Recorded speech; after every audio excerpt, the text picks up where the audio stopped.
행복감 높이는 전략 따로 있다. 심리학이 밝힌 9가지 방법. 행복하기 위해 실천할 수 있는 방법에 어떤 게 있을까? 지금보다 더 행복해지기 위해 실천할 수 있는 방법에 어떤 게 있을까? 최근 캐나다 브리티시 컬럼비아대 심리학과 연구진은 행복감을 높일 수 있는 방법에 관한 기존의 여러 연구를 검토해 행복감을 높이는 데 효과가 있는 전략을 찾아낸 결과를 심리학 연내 리뷰 발표했다. 해당 연구에서 밝힌 행복감을 높이는 효과가 있는 것으로 검증된 전략을 미국 심리학 전문 매체 사이콜로지 투데이가 정리한 내용을 바탕으로 소개한다. 감사 실천하기. 감사 실천하기가 장기적으로 주는 이점에 대한 연구는 여전히 진행 중이지만 지금까지의 연구에 의하면 감사의 마음을 담는 편지를 쓰거나 문자 메시지를 보내는 등 감사를 표현하는 행동이 행복감을 빠르게 높일 수 있다. 그리고 그 효과는 최대 하루 동안 지속될 수 있는 것으로 나타났다. 사교성 기르기. 소속감의 욕구를 충족시킨다는 점을 고려할 때 사람들은 연인관계나 가까운 친구처럼 친밀한 관계를 떠올리는 경우가 많다. 하지만 낯선 사람과 사귀는 것도 유익하며 행복감을 높일 수 있다. 특히 교류하는 동안 적극적으로 행동하고 말을 많이 하는 등 외향적으로 행동할 때 효과는 더욱 높다. 행복한 것처럼 행동하기. 행동은 마음 상태에 따라 달라지기 쉽지만 그 반대로도 작용한다.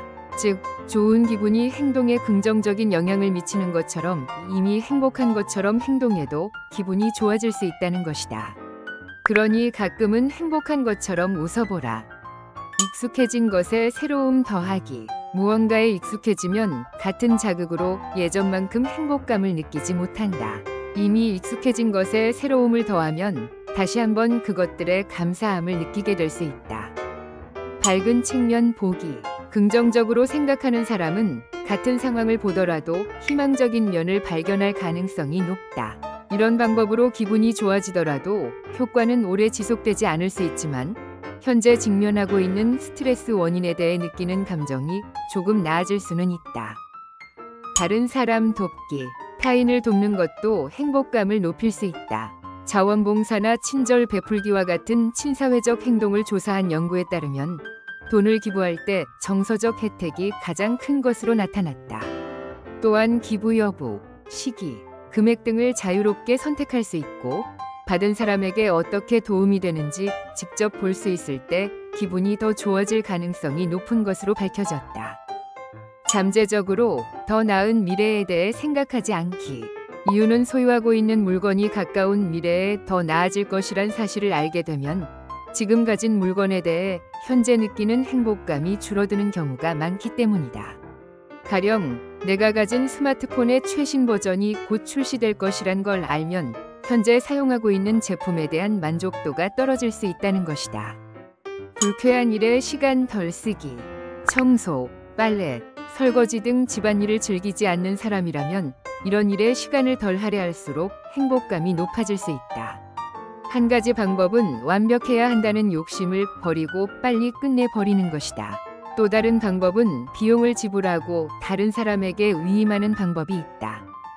한 연구에 따르면 사람들은 물건을 구매했을 때보다 시간을 절약할 수 있는 곳에 돈을 쓴 후 더 큰 행복감을 경험한 것으로 나타났다. 휴대폰과 소셜미디어 현명하게 사용하기. 스마트폰 사용을 제한하는 것도 기분을 좋아지게 하는 또 다른 방법이다. 가령 친구들과 만났을 때 휴대폰을 계속해서 확인하지 않는 것으로 그 시간에 집중할 수 있고 즐거움이 높아질 수 있다. 소셜미디어의 경우에도 장기적으로 멀리했을 때 행복 및 삶의 만족도가 더 큰 것으로 밝혀졌다.